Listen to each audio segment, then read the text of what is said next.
Hi, it's the M.L.M for the Soul channel, and I do have a new topic for today. Before I begin, I just would like to say, may the words and expressions of my mouth and the thoughts and meditations of my heart find favor and acceptance before you, Hashem, and some people who I thank every time that I do these videos, because they inspire me, and I feel like it's important for other people to get the information as well. And I'll have links below this video. They are Rabbi Shalom Arush, Rabbi Lazer Brody, Rabbi Yosef Mizrahi, Rabbi Eli Mansour, Rabbi Alona Nava, Rav Daniel Asor, Rabbi Yuval Ovadia, Nisim Baruch Black, David Sachs, and Jews for Judaism, Rabbi Michael Skobac. And again, if you've never watched this channel before, there are, Baruch Hashem, over 80 videos to choose from.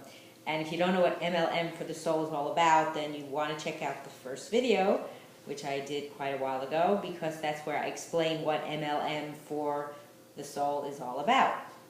So the topic for today, again, I'm taking from this wonderful Sefer Lilmod, Lilmod, from the teachings of our sages, which has different interpretations of the weekly Parasha, and I'll have the name underneath this video as well, so maybe you can still find it if the book is still available. It's not a book that was just printed recently. It was originally in the 1970s. So this is related to the Parasha that was read recently, Parashat Misphatim. Now, Parashat Misphatim is a very long Parasha. It talks about all the different laws related to slaves, related to, I mean, you name it, animals, all different types of things. And so the topic for today is called Honesty is the Best Policy. Now, we've all heard this expression before, and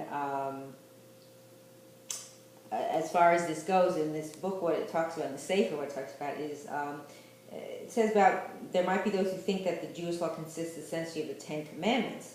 The Ten Commandments are the foundations, Aseret HaDibur, of all laws. They're the basis for many other laws, which are designed to strengthen Jewish society. Among them are the Mishpatim.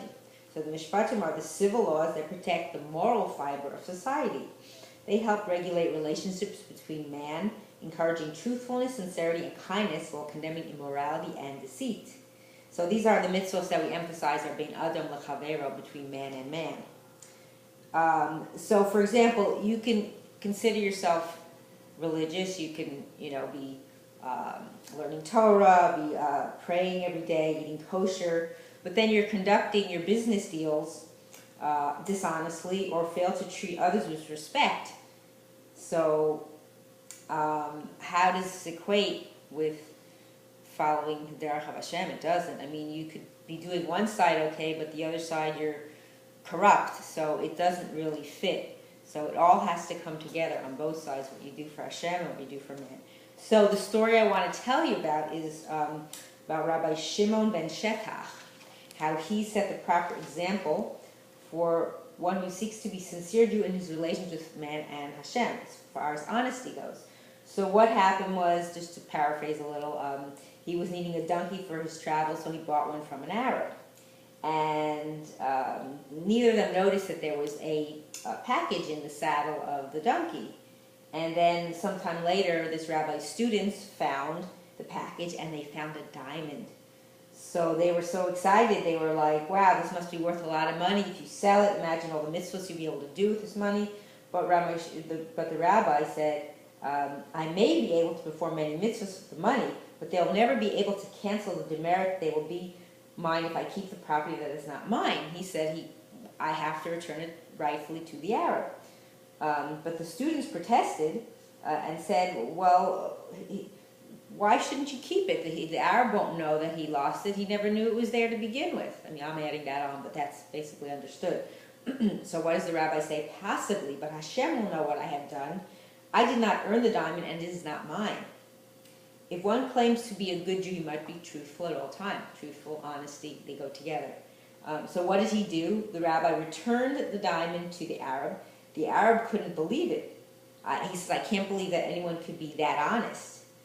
And then he said, the Jews must truly have wonderful laws. Blessed be the G-O-D, Hashem, of Rabbi Shimon ben Shetach. And this is taken from Yerushalmi, Bava Metzia, Parak 2, Choshen Mishpat 266. So what does this do? This shows that he created a Kiddush Hashem, sanctifying the name of Hashem. And by doing this, he showed that I go about things in the correct, straight and narrow, even though no one ever knew. Just like, for example, you go into a store and you get your receipt, you bought your items, and then you look at your receipt and you see that they gave you back more than they were supposed to. I mean, if you use a credit card, it's usually automatic, but or sometimes not. Maybe the price is a little wrong somehow. But if it's cash you pay, and then you notice that they gave you back more or they charged you less than they were supposed to, and you let them know.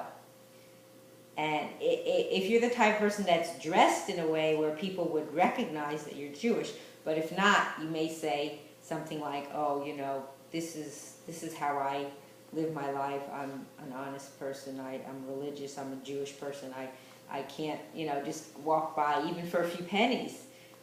Doing that says so much. It makes the other person think more highly of you. That's the idea we want to do, is we want people to think highly of us because we represent Hashem.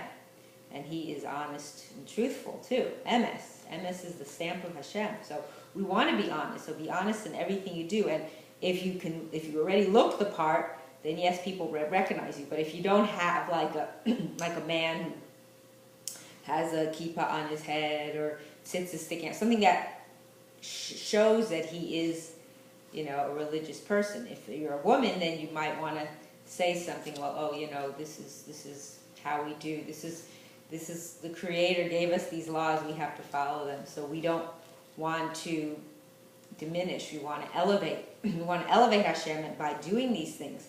So by doing things like this, you show people that, no, I'm above that. I'm not going to just because if you made a mistake and I noticed it, I mean, if I didn't notice it, that's a different story. Or, you hear stories of people who they find something, a lost object, and they realize where they were when they found it, and then they'll wait there and see if the person shows up, or they'll ask people. I mean, in certain instances, like with a guy, like here, he didn't have to do it. They say technically, if it's from a non-Jew, you don't have to return it. But he wanted to do even more to show the Arab that yes, he was very honest and doing it right. But for a Jewish person, you have to try to find him, unless he has already absolved in his head that this object is, I'm never going to get it back. Like something fell over a bridge into the water. How likely is it that you're going to ever get that back? It could fall into a boat and someone else can get it, and even if it has your name on it. I mean, there's many different rulings about that, but technically, it's lost. Something falls out of a window in a high rise building. Are you ever going to find it? I mean, there's things happen. Odd things happen where someone finds it and finds you and gives it back, but that's 1 in a million. Same thing with losing a phone. But I've had my own amazing story, which I could share with you, about loss and about honesty, which I think is apropos to this.